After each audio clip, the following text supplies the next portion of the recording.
again, this is what the book is all about, to get the people to know the history. Because if you do not know where you're coming from, how are you going to move forward? Absolutely. If you do not know what you have, what your rights are, what you're entitled to, how are you going to fight for yourself? You know, I mean, you can't just wait for the leaders, because you know the political leaders, they come and go. No matter how rightly or wrongly, how good they are, but one day they're going to go, you know. But it takes people as a whole to be aware of what it is that we need to be fighting for. Like in Sabah now, the constitution have been eroded many times, even like from being written separate from the Borneo states, and Singapore were separate from Federation of Malaya, and then later on they move it, you know, right. the act, you know, it was amended, whereby Sabah and Sarawak became part of the 11 states and become 13 states. And we fought for it because we were suddenly aware, you know, we were awakened that that should not be the case. That was not in the original form. Absolutely. So we fought for it and we got back the status. So what does it mean? You know, so people need to be aware about all these things and then fight for it. And like now, Sabah Law Association are fighting for the 40%, and then Sabah is also fighting for the continental shelf.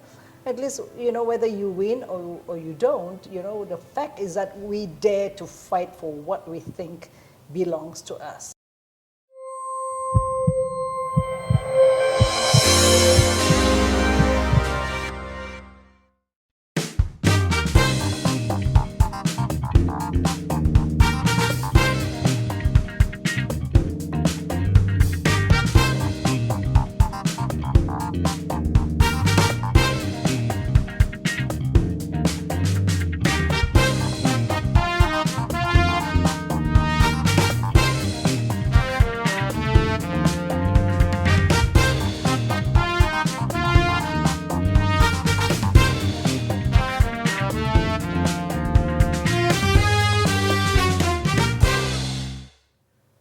Welcome to Heart Talk. This is Dr. Charles Lee coming to you from Kota Kinabalu in Sabah in Malaysia. Heart Talk is about engaging in conversations that matter to living the abundant life. The science of the mind, mindfulness, engaging in the ethics of work. In fact, one of the greatest gifts in life is the ability to work. The science of politics that can help us assess the health of a nation and its people. My guest today is an author, she's an entrepreneur, and she's an activist. Datin Fazar Arif is a native of Sabah. Grew up in a small village called Bingko in the district of Keningau. Here in Sabah, Malaysia, she has made a mark as a champion for women's rights, both in the social world and in the political world. And so I'm delighted to have her join me today. So please join me to welcome to Heart Talk, Datin Fazar Arif. Thank you for having me here, Charles. It's an honor. Thank you very much. It's my pleasure because I've kind of waited for a long time to have a real woman Sabah leader here, you know. And when I say real, I mean real. Oh my. Who has lived her life and contributed so much to the community, to the friends, and in your sphere of influence, I think goes a long way.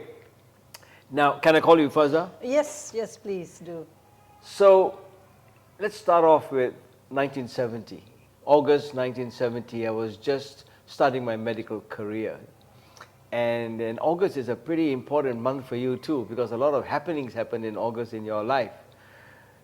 But you know, at that time, the song on the waves, right? I remember traveling overseas and all that, and it was by the Carpenters called We've Only Just Begun. Yes. And I used to play it, you know, Fazar, over and over again because the lyrics spoke of a new era, a new dimension in everyone's life. Mm-hmm.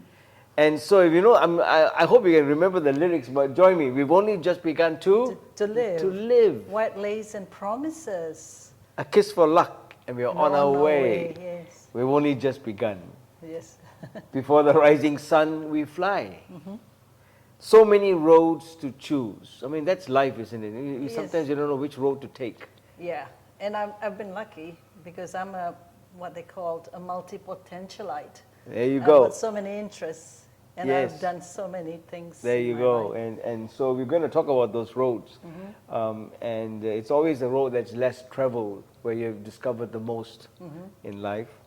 And then we start walking and learn to run, Yeah. you know, sharing the horizons that are new to us. I mean, this, whenever I think of the way this girl sings the song, to me, you know, every new dawn has a new horizon to it. Yeah. But the beautiful thing is sometimes, you know, when you go to in the evenings and you see the sunset, Kota Kinabalu is the most beautiful sunset in the whole world. And what the lyrics tells you, sharing horizons. In other words, you're sitting with somebody and you're looking out at the horizon, and what a gift to share it with somebody. Because very often we see these things of life and we keep it to ourselves, you know. And then she says, talking it over, just the two of us, working together day to day. But when the evening comes, we smile. How often do we smile at the end of the day? You know, we're always so tired out, right? And so much of life ahead. We'll find a place where there's room to grow. Yes, we've only just begun To live. to live. And so, you know, when I went and did my research on you, there were so many stops in your life, and I know that I've just probably, like they've all talked about 40% only, and there's a lot more to come. So, you know, when we talk about life, and I'm going to hear your part to it about transitions. Every phase in our life is a transition. It is. It is. So there's a fantastic author called William Bridges, and he wrote the book Transitions, Making Sense of Life's Changes. He talks about the end first, and then there's a neutral zone, and then there's a beginning. And as we go through your life and where you've been through, there's always been an end for something. And then you go into this neutral zone state of, what do I do? And sometimes when the new beginning dawns, is always trepidation, you know, should I do it, should I not do it? So Oh, yes. for all those who are listening in, you're going to learn a lot from someone who has done it and walked that mile.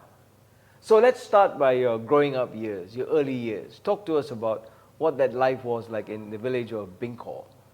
Wow, I always remember this road in between, because we've got like two houses, the shop lot and where I actually grew up. It's on top of a rice mill.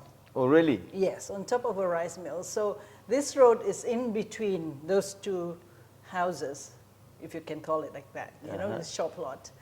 And I remember walking there, gosh, I must have been about 5, 6 years old, and thinking like, I just get out, I need to get out of this village, you know? And I was that age, and I used to dream somebody would just take me away from that sleepy How old were you at that time? I mean, you I know. was about 5, 6 years Oh, old. really? Yes, I remember, because I was always, I have friends, but they're busy with their own stuff, you know. We would play with their friends, but I always end up alone. So when I'm alone, I have time to think, you know, like what I want to do, what I would like to do. And it has always been, I need to get out of here. I need to get out of here. And then, but being one of the youngest, somehow rather, I was always like stuck, you know, with my mom. And then I remember like, because like the older sisters would be taken out to Sipitang. To me, it was somewhere like glorious. Because I was like, you know, like I said, I was always stuck to Sipitang. Right. But then I was told like, you can't go because, you know, there's somebody else there already, so you can't go. I said, oh gosh, okay. Now, one disappointment in life. And then when we finally moved to Keningau, all right, and my father has this land, like almost 80 acres of land, but we had no neighbor. There was no neighbor, and I was again always all alone at home. It's a big house and big piece of land, and was not allowed to go out. My father was very, very strict. And then again, I said, like, can I go to boarding school? My mom said no. I was not allowed to go out. I joined the Scouts, and then I almost drowned once. So I was never allowed to go out again. So I think it was all those restrictions, you know, Sure. like, yeah, and I was like, I don't know how to do this, I don't know how to do that. And then like I had in class, when I was in Bingkor, I have this classmate who was older than me, and she was always like sort of like controlling me, like where I should go, what I should do, should I go home or should I go back to her house, like, you know, and there was always something blocking my Really, yeah. freedom and that sort of things. Right, you know. right. So when I was in Kaningau again, I was dying to go out, and I had a fight with my mom and all that because she refused to let me go, but eventually she did.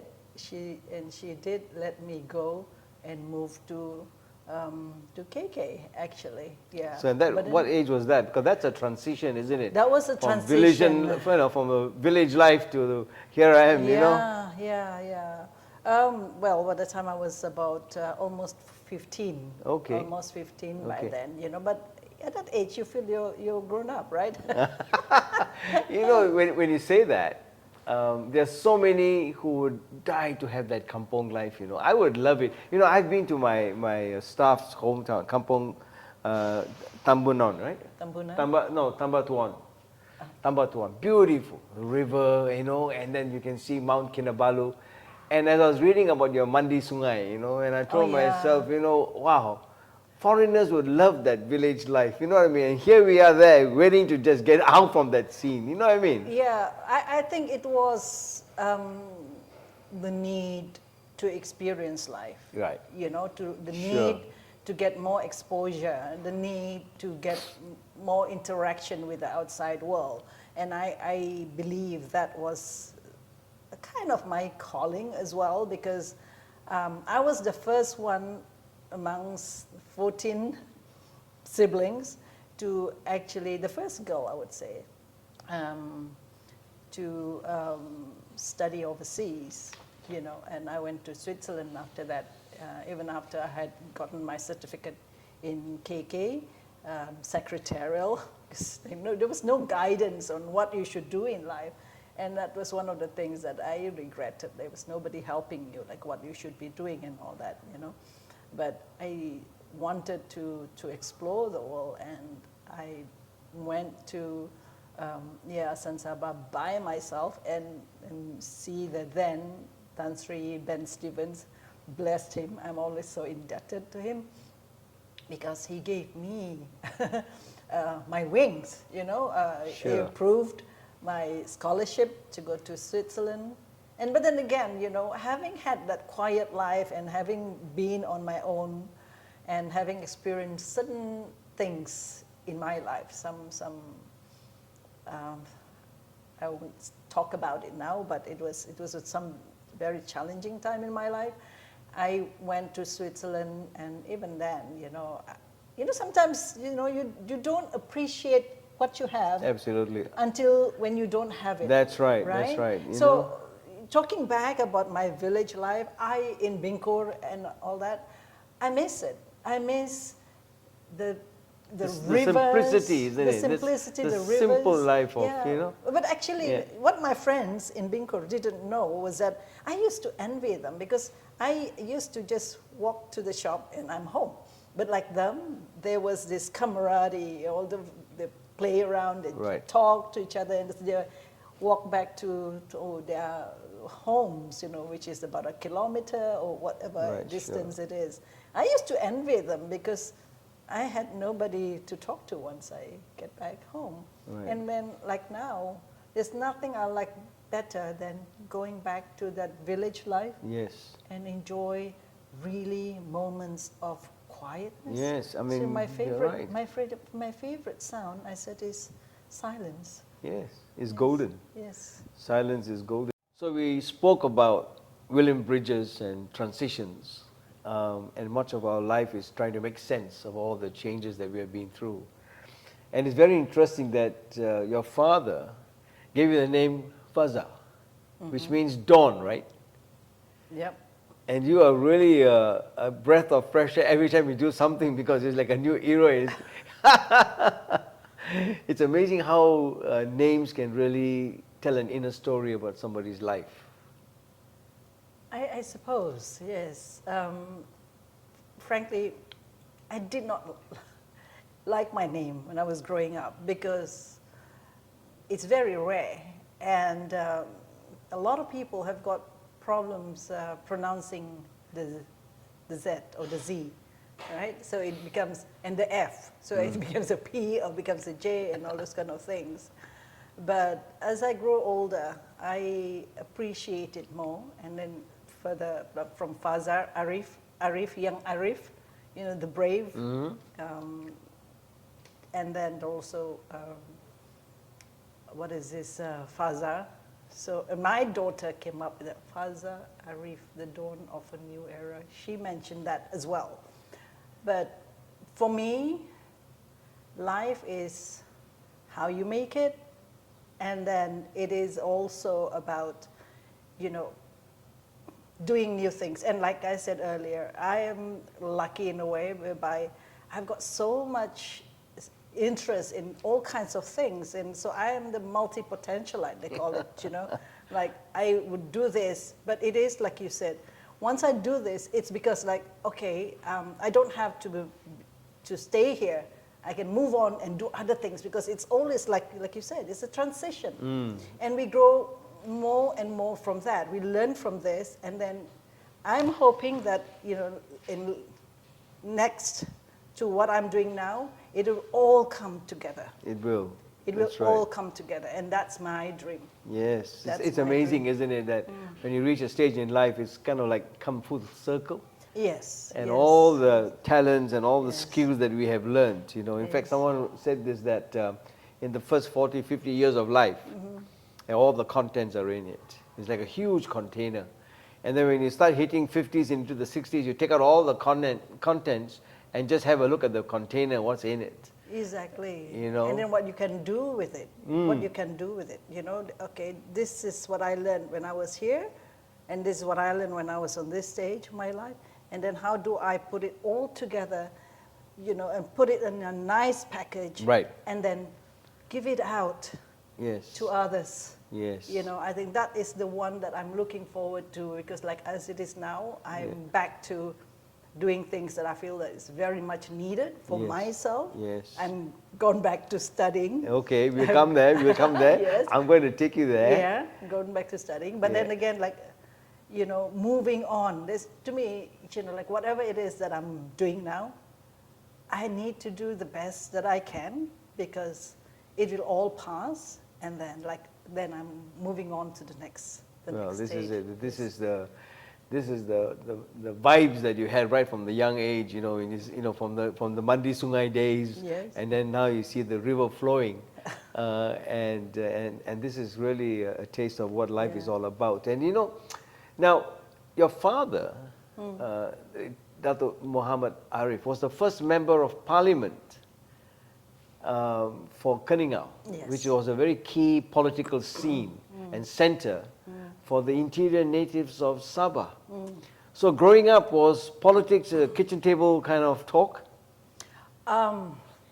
We did not hear the talk so much, but we saw it. Oh, that's right. Yeah, we saw it, and I experienced it. You know, we used to have tons of people coming to our house all the time. And then my father, whenever he would have some events coming on, he would always say, okay, we call these people from that village, ask them to come over. And then lo and behold, like years later, I met up with Tan Sri Gani Gilong's wife, and she shared with me about her experience with my father.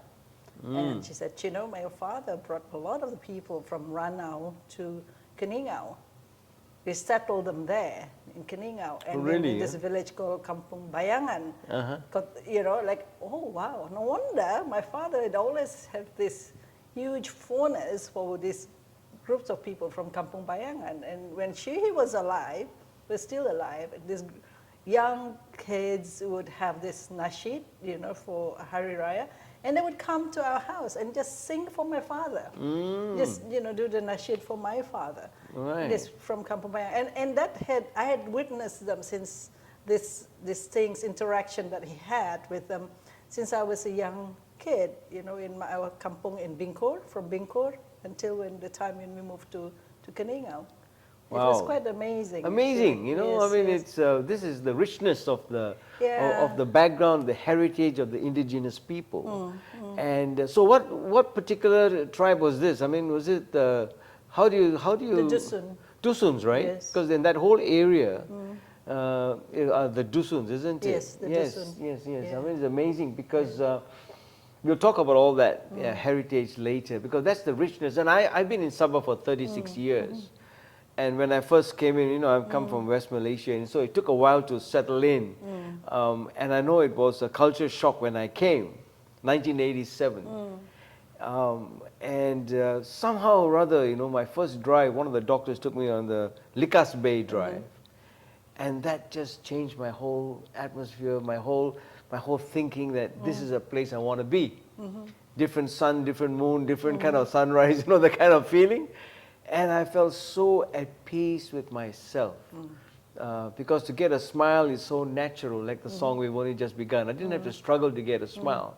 And no matter how challenging it is. So this is why, when you talk about the richness of life, there's so much that we can learn. Yeah. Especially, you know, when you're growing up in KL, in PJ, it's all the hustle and the bustle of life.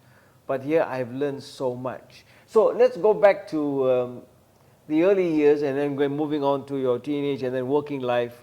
Where did you get that entrepreneurial spirit in you? Because you were really someone who always wanted, like I said, you know, starting new things, venturing out, challenging yourself, because you've been in the marketplace for a while.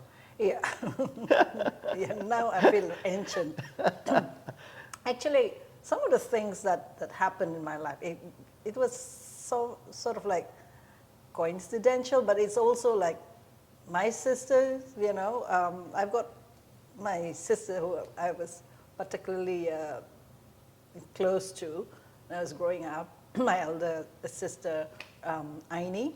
And she had always been like, oh, why don't you do this? Why don't you do that? You know, and so because I had just come back from Switzerland at the time, when I was asked to start baking and cooking stuff to send to their office, you know, because it's convenient for them, so they don't have to go out, right? This is the F&B kind of street in you, right? Okay. Yeah. So I used to bake at home and all that, and then deliver to their office, and then also sometimes I would give them a menu and they will take like what they wanted to eat the next day. They're lucky. You know, snacks and all this kind of stuff, yeah. And I used to come up with menus like lasagna on the you know, but make it into a roll, that kind of stuff. But I would also, because I always, you know, was fond of experimenting. And since I was growing up, I had no idea how to do certain things, but I see it and I would attempt to do it. And, you know, sometimes I think you learn from failing so many times. Absolutely. And I failed so many times. I've been laughed at so many times, but sometimes, you know what, it doesn't matter. I fail now, I'll try again. You know, I mean, that has always been how I go through things in life, you know, and being laughed at and being all sorts of ridiculed and being called dumb on my face, okay? And I was like just so shocked sometimes when I get the kind of treatment. But anyway, so the entrepreneurial thing, again, it was another experience that I went through. And then when friends came to me, and from that manufacturing, oh yeah, I have gone through, done manufacturing as well. I've been to China, okay, done a lot of things that other people are doing now. I've gone through all that as well. And how many times did I go to China? I think about 3-4 times. It was just an amazing experience, and to exhibit my food product. And then, yeah, that's how I transitioned from just making that snacks to my sisters, and then slowly I went into manufacturing. Wow. Yeah. I mean, this is interesting because, I mean, this is what, French cuisine or what? I mean, what was the flavor? All kinds of the things. mixture. Even I made cookies and all that, you know, and I felt that we should do something about pineapple. And that's why I wanted to go into pineapples and all those, Okay. all those stuff. And Nice. then I made, and yeah, I used to have my cookies at Tongheng, and they were quite sad when I stopped making them. Right, okay. Well, listen, there's more to come because in the next segment we're going to talk about a music video that was produced by you, and I was singing it. It's got a bit of rap to it, and I'm going to leave you with the opening two stanzas. Where would humans be without a mother giving birth? Yes. And where is the place of a woman in a community or country leadership? So we'll get into that video and what made you do it. And so we'll see again. So in this segment, I want to get onto that music video. And all of you who are listening in, you got to get onto I'm going to put a link at the end of our recording. Talk to us about Wanita Adalah Rakyat. How did that come up? I spoke to a few women a couple of years ago. This was during the pandemic, actually, and I wanted to create a platform for women to get together where they can speak their minds and they share or even voice out their concerns about the political situation in Sabah. My idea at the moment, at that time, my idea at that time was actually because Sabah is so huge, and a lot of people I noticed, they've got handphones. So I thought that maybe if we create that platform, there'll be people from the rural areas or women all over, you know, who would come and share their concerns and all that. And I got a few women to come and join me. But anyway, I still have got that platform, that movement, so to speak. Power, I call it power, pergerakan orang wanita, empowerment and revolution. But just before the 60th anniversary of Malaysia, I said I want to do something.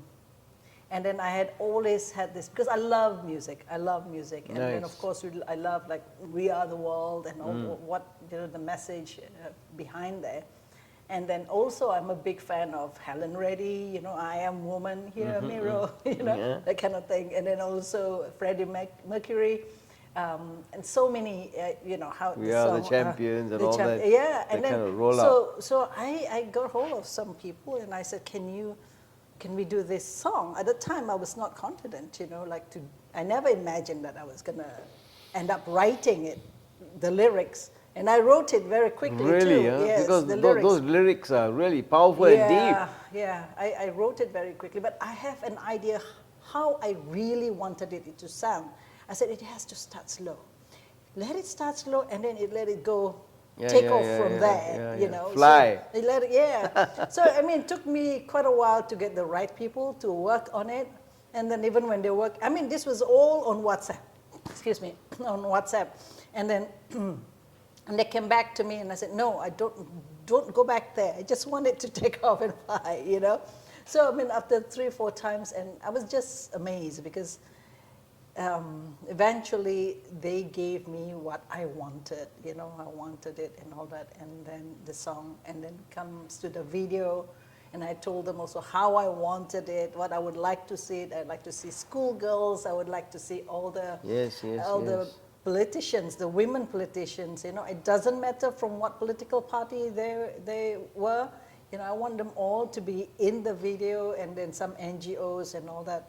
I mean, there were some challenges and all that, but somehow or other, when we wanted the state assembly, they said like, oh no, we can't da-da-da, but then I managed to get someone to help me out. I said, oh no, you're just gonna have it outside, you know? Yeah. And then in the last minute, we managed to get the location, and then even the school, they said, oh, we need to get the education, the permission, Really? da-da-da. So I went to the education office, drove there by myself, and told them what I wanted to do and all that. Because I think it's important that we have a song that empowers women, because I have been one of them who did not have a voice. And I used to be quite an introvert. And I was, you know, when you're growing up, like you are to be seen but not heard. There you go. You know, and then, yeah, so I felt that we need to slowly, and then as it is now, even as an adult, there are women out there, you know, who don't feel like they have got a voice, you know. No, I mean, So, yes. I want to congratulate you on that because I enjoyed it, you know. Oh, I'm It's like the glad. story of the unheard. I was telling my girls and I said, you got to play it. So it's available on YouTube, right? YouTube. And then I received a call from NCWO, the National Council of Women organization in KL, and they use it as an anthem for the election in the last election, because they wanted to get more women to participate, Right, 30% women to participate in politics. So they use it as anthem. And then in fact, in KL as well, there's quite a few people who call me up and from Penang, and they wanted to use the song. Because yes, I mean, I feel what you're saying, because I'm going to come into this segment now. You founded this NGO, and you know, really, it's about equality between men and women, and the opportunities that are available. Sabah has a very strong history of women leaders. If you go back into the native histories and all that, and I think that I remember, you know, they were talking about the Bobolian and the, you know, the Bobo Hizan and how they had, they had equal status as men. They were traditional healers, you know, and so today there's so much of a struggle to get that political, you know, sense of status, where they can be heard and not unheard and not unseen. Where do you see this moving forward? I mean, how do you bridge this gap? The wide difference between, you know, you're talking about men and women, inequality, we talked about the political sphere of things, you know, but even in the marketplace, how do you empower the autonomy of women? You know, a lot of times when we talk about the role of women, the inequality, inequity, there is a man there, or any women for that matter, first thing they would say is that, yes, but we must make sure that we've got the right quality of women leaders. And then I would always like sometimes go back to that, and then, you know, like, what about the quality of men that we've been having as leaders? Have you ever thought of that? Absolutely, You know, absolutely. I mean, they always seem to have this like qualification for women. It must be of a certain standard. Yes, right. But for men, it can be anything. Yes. You know, and then so far as well, the ones who are making decisions on who to put as candidates have been men. But at the same time, when there are enough women put out there, a lot of times that they don't get the same amount of confidence as the men. As we can see, like before, you know, like many times the men would, you know, win the, the election rather than the women. But I feel that, like I said, you know, people need to understand when you talk about the Rukun Negara, the rule of law, which is the rule of law, is actually in the Rukun Negara. Okay, the fourth part of our Rukun Negara is the rule of law, which is, you know, government in accordance to law, and we talk about the equality of every human. They talk about equality of men, but actually it should be humans, right? Yes, absolutely. Yeah, equal. And then also we talk about human rights, right? And then this is something that a lot of people are not aware of. What do we mean by equality? What do we mean by equity? It means like you have to have the same amount of confidence to women as you do to men too, because we are about the same amount of like 50-50%, right? If you can't you can't actually function as a government without the other 50% supporting you. So why is it that women themselves, or some men, have got less confidence in the 50% population of a state, you know? Why is it? They need to ask themselves, if, you know, like instead of like questioning the candidate, ask themselves, like, why am I not having as much confidence to that woman? Why don't I give that woman a chance? Yeah. No, I mean, you said it, because what I can tell you is this, what I've seen as a doctor, you know, working here 36 years, a very good example when we talk about women in the marketplace, talent, skills. You know, we have, I think it's once or twice a month, something called Artisan Market. And it's held here, where my hospital is. 100% are women. And the kind of crafts that you see there is just magnificent. I don't see that, I've never seen that in West Malaysia. Okay, at least in one place. I've not been exposed to it.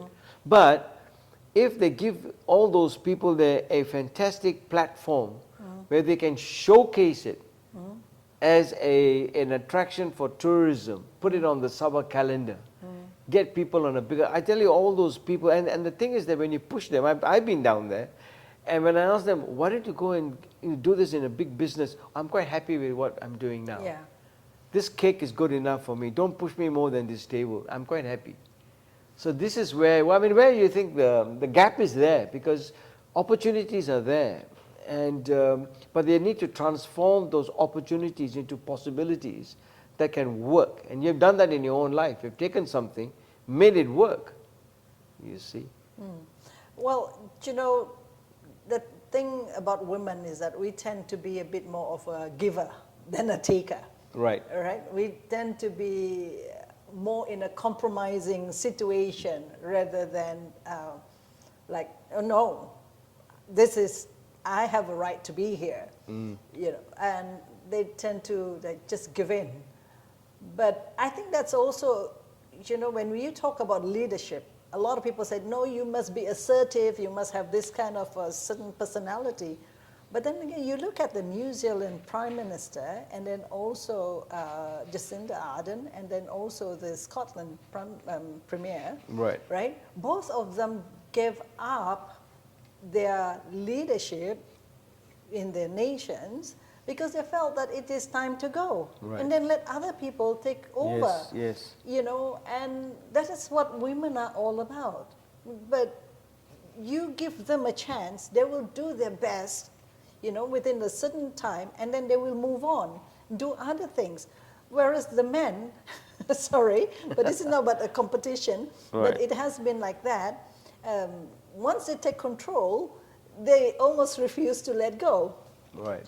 But like I said, sometimes there is a lack of coordination, and then the person who usually makes the decision on who they're going to make to stand as candidate or do, you know, will be, like here in Sabah, it's always men who heads the political party. And then I think now we need to go back into education as well, again, to give people more confidence to speak up. And also I feel that the problem with Sabah now, a lot of the leaders, there's a lack of coordination between where we are at, where Sabah is located in terms of the geographical location and what we already have in terms of our natural resources. Okay, we've got beautiful seas, we've got beautiful nature and all that. And then how do we protect that? You know, and then as a leader, how do we actually enhance all those that we already have and use that, you know, to attract people in instead of trying to create another country, of which we are not. You know, absolutely. We should be who we are and enhance already enhance the things that we already have. Even as in Malaysia, you know, in Sabah, Malaysia, we used to have beautiful, like you said, all the crafts and all those things. And the women are very good at it. You know, the reason why we are not stepping up, I suppose maybe because we are not given a chance. We are not given the room to step up. Well, there you go. You said it. Because so much of it is, you know, the exposure of putting a platform there and showcasing what we have. And which brings me to our final segment.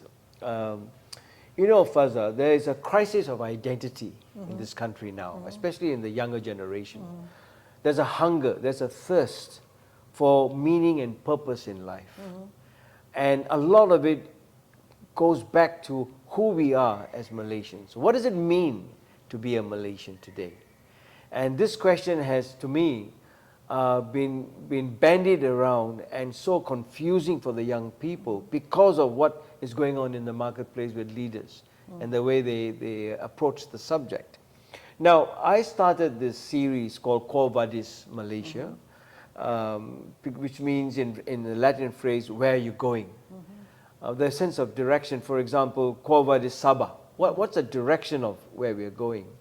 And I think this is important for this country right now, to have a sense of direction, sense of purpose.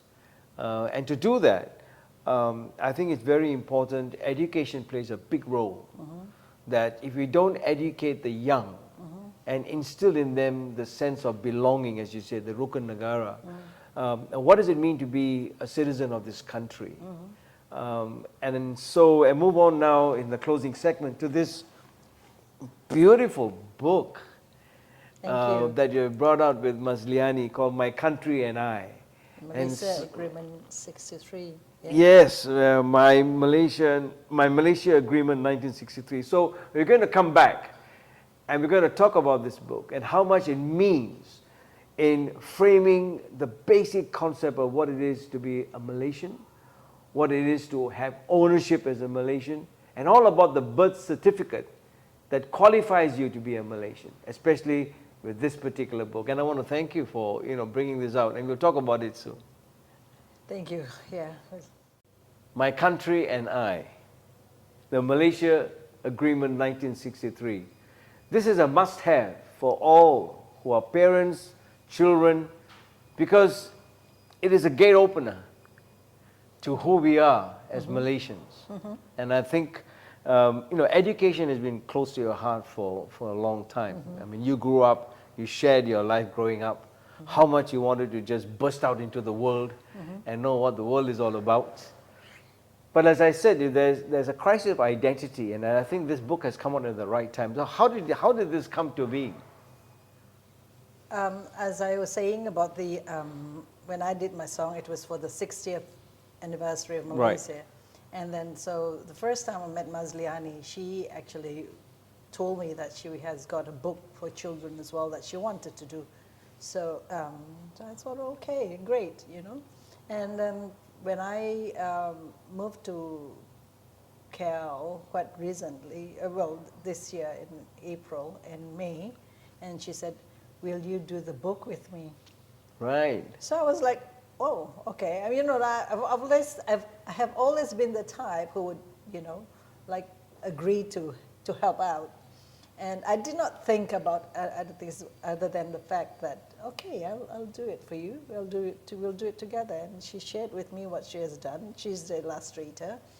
And then I came up with some ideas. And then my part was also to look for the publisher, the printer, and all those kind of things and other things. And then when it comes to doing the cover, I came up with the title, My Country and I, because I felt that it's important for people to be aware, for all Malaysians, that Malaysia Agreement 1963 is not just about Sabah, Sarawak, and Singapore that was, instrumental in putting it all together here as well before the country, but it is about, Federation of Malaya, who were the ones who were mostly pushing for this as well before. So, it's like when you have a marriage, two people sign the certificate. And so it is not just like in here, it's not just about Sabah and Sarawak. It's also, the federation, those people in Malaya, okay, they should be aware of it as well. Absolutely. So that is why we feel that it's my country, that we all should take ownership. We all have got the responsibility towards the Malaysia Agreement 1963. It's not just about the Sabahans and Sarawakians. And in fact, the birth certificate, as you call it, okay, that was not our words. That was the words of Harold Macmillan, the British Prime Minister. He was well known for his wit, of being unflappable and then pragmatic, and he was the one who says, we are about to sign an agreement which is the birth certificate of Malaysia.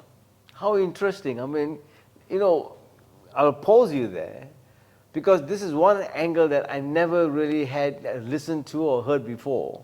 Yes. And coming from the West, for 35 years having lived there and then 36 years here, never knew what the MA63 was all about. Just worked as a doctor. We hardly know anything that's happening in Sabah. And this is the disconnect, Yes. which has really gone so deep today that it's me and my pie instead of all sharing the same pie.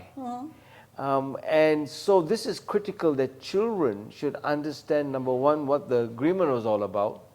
Because like anybody, I mean, I'm a doctor, I'm not a lawyer, but agreement doesn't mean you start discussing about it. Exactly, and a lot of people think, okay, it's a children's book, but if we were to do adults' book, the children will not be aware. Absolutely. Right? And then, so now when we do this, if the children knows it, there's no reason why the adults should not know about the Malaysia Agreement. And then, like having said, like what the birth certificate, the Tunku Abdul Rahman, he attested to it soon after Harold Macmillan gave his speech. Tunku Abdul Rahman stood up and he says, yes, we are about to witness the birth of a nation.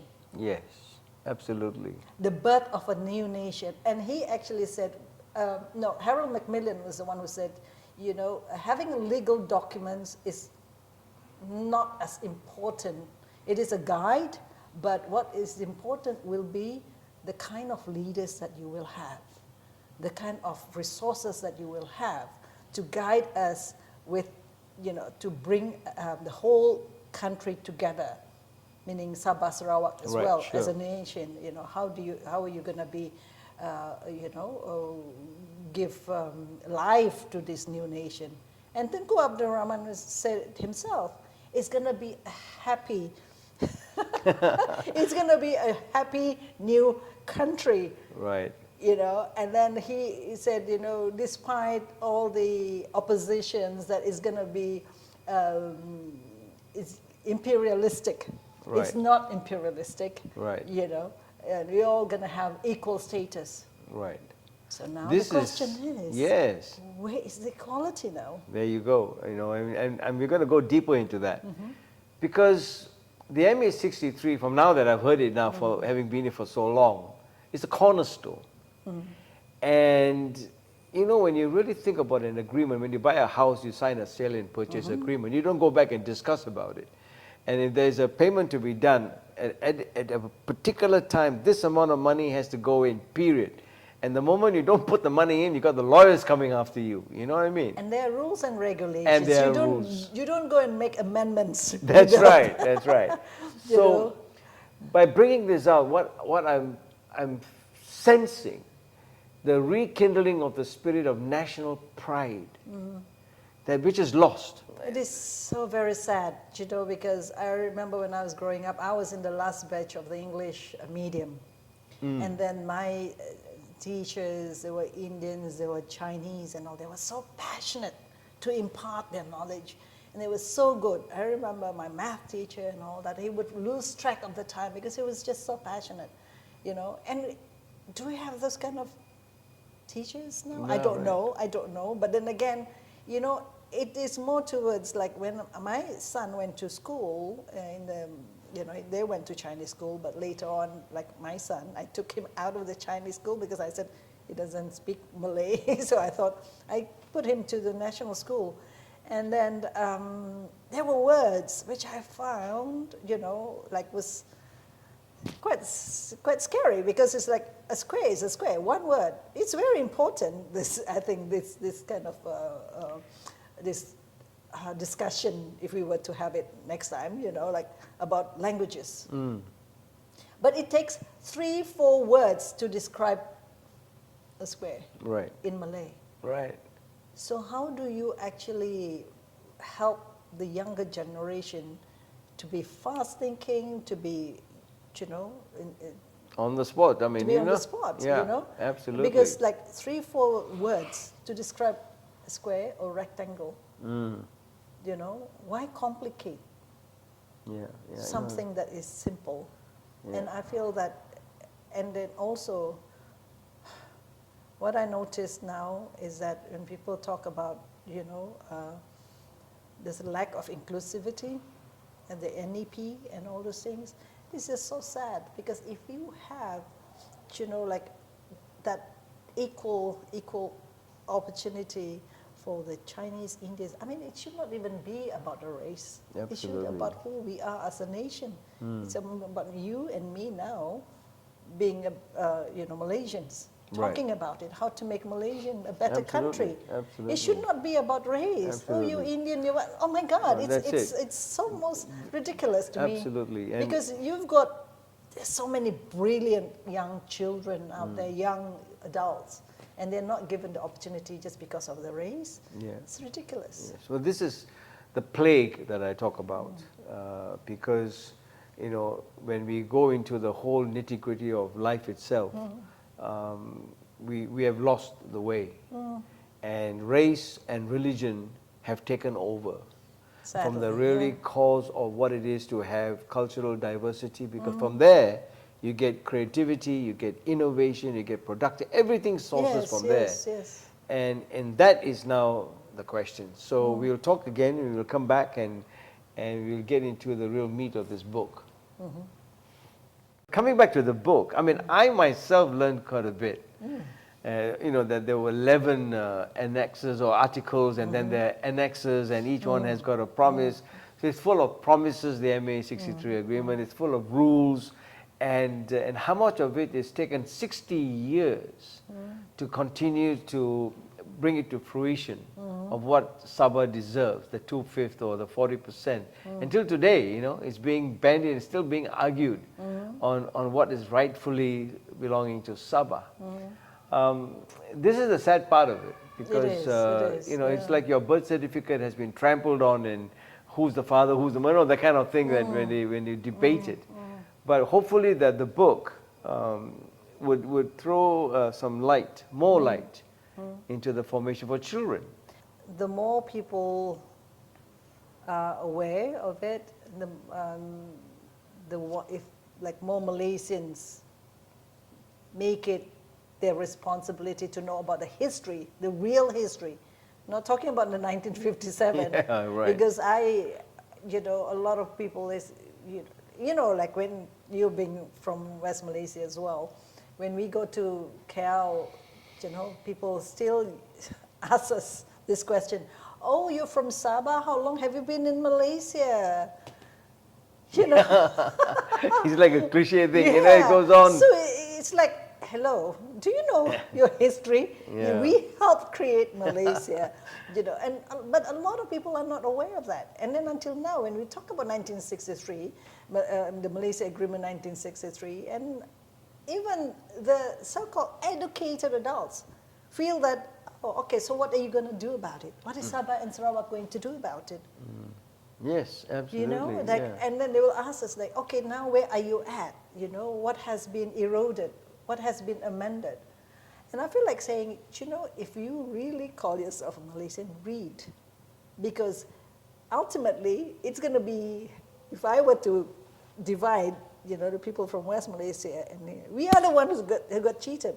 And you, maybe, if you are responsible enough to say, did we do this? What have we done? Let me read, let me check. Yes, absolutely. I mean, this is where being equal partners, Exactly. It puts to shame those who even mention it. Exactly. When this I call Sabah a country actually, gets this influx of illegal immigrants, it should be shared by all three partners. If you call yourselves equal partners, that would be the real test of time, where each one feels what the other one is going through. Yes. That's what you call a union. That's what you call an agreement. That's what you call partnership. And it's very unfortunate that each is struggling on its own. Yeah, well, somebody actually says, if you're an equal partner, then the flags, there are 13 states. It should be about between 3, right? Right. Like Peninsula Malaysia and Sabah and Sarawak and all that, But that's...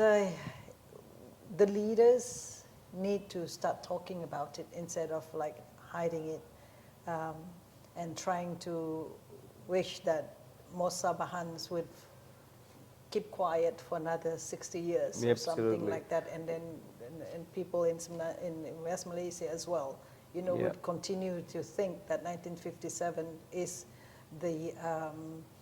is when Malaysia Yes. gained its independence, and I tell you, Malaya gained its absolutely, independence, not absolutely. Malaysia. Absolutely. Malaysia Yeah. was never colonized. Absolutely, Yeah. and I think the time will come, like recently, just yesterday or so, I think there was a reshuffling in the cabinet, and not one Sabahan is there, not one woman leader is there.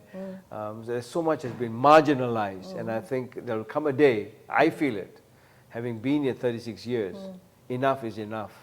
Well, it's been wonderful having you on Hard Talk. Likewise, I enjoyed it. And, there's so much that I have learned from you. It's just about life and how to live it to its fullest. We've only just begun. Yes. And what are you planning to do? I heard that you're trying to going into law. Is that correct? I've started. Started already? I've started. Well done. Thank you. Yeah, that was like 6 years ago. I thought to myself, what would I like to do next for me, for myself, for a change? I said, I actually would like to study law.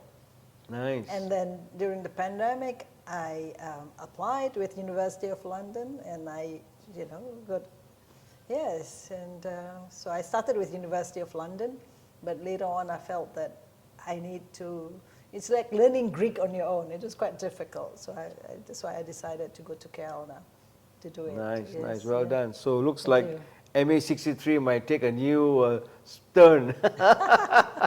And, we can reword it. I was telling the girls and my staff, I said, it will be my country, my birth certificate, and Yes. Yeah. And a whole new dimension of the weight of how important an agreement is in the birth of a nation. Yes, And I think yes. this is the crux. Yes. But the thing is that an agreement is just an agreement until we, the people of Malaysia, become more aware of what is in it. It's like you're given a manual. Like my friend Irwan Idris, he's the one who started the DNA 63, and really now trying to get more and more people to be aware of a Malaysia Agreement 1963. And he was saying that, we need to get the people to be more aware about their rights. And again, this is what the book is all about, to get the people to know their history. Because if you do not know where you're coming from, how are you going to move forward? Absolutely. If you do not know what you have, what your rights are, what you're entitled to, how are you going to fight for yourself? You can't just wait for the leaders, because the political leaders, they come and go. No matter how rightly or wrongly, how good they are, but one day they're going to go, But it takes people as a whole to be aware of what it is that we need to be fighting for.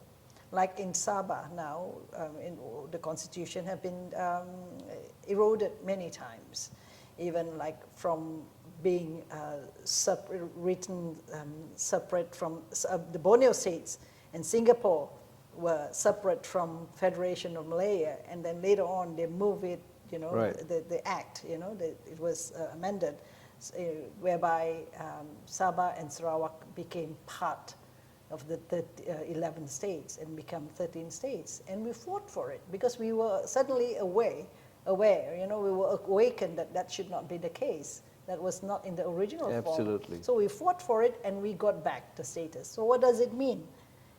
So people need to be aware about all these things and then fight for it. And like now, Sabah Law Association are fighting for the 40%, and then Sabah is also fighting for the continental shelf.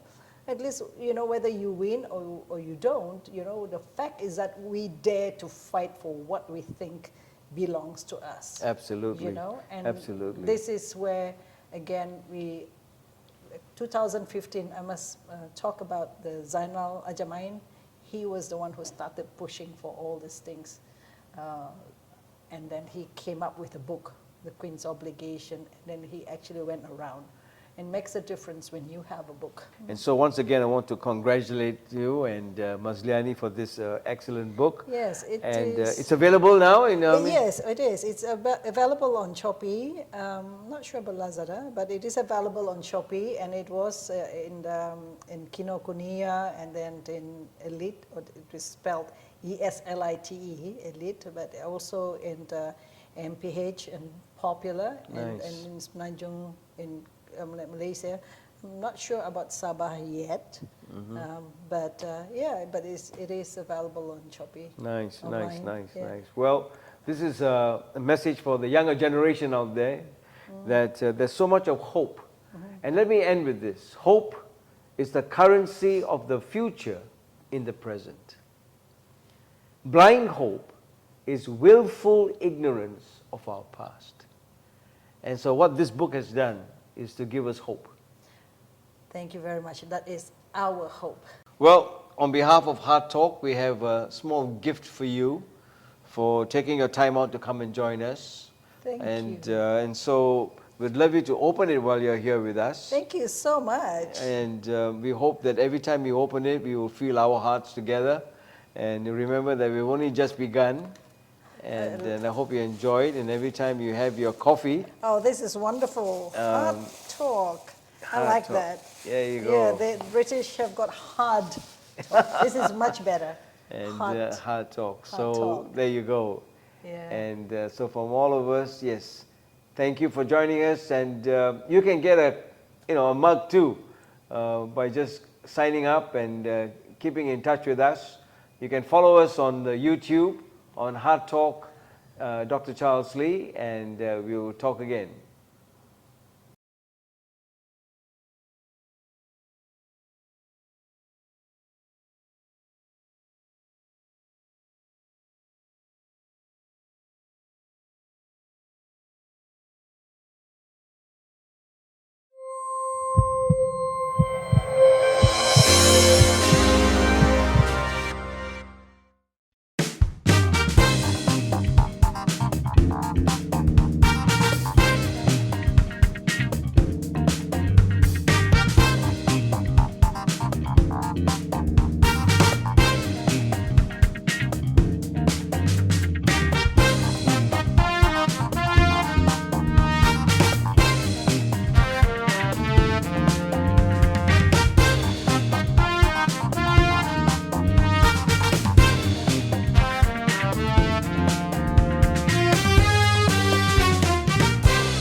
Hi everyone, this is Dr. Charles Lee. Before this episode starts, I have a small favor to ask from you. Many visit and watch the videos and they find it very informative, they get excited. Some of them write to me on my email, but they don't subscribe. So would you do me a small favor? Would you just press that subscribe button? It'll be so good for all of us. Certainly it helps the channel grow. It adds a little bit of vitality to the channel. At the same time, the numbers get bigger, and my heart gets bigger too. So just to know that you're with me, you enjoy the company, and I enjoy your company, you won't believe it. So please subscribe, press that button. I want to hear those bells jingle, and most of all, stay tuned. And I love your company. We'll talk again.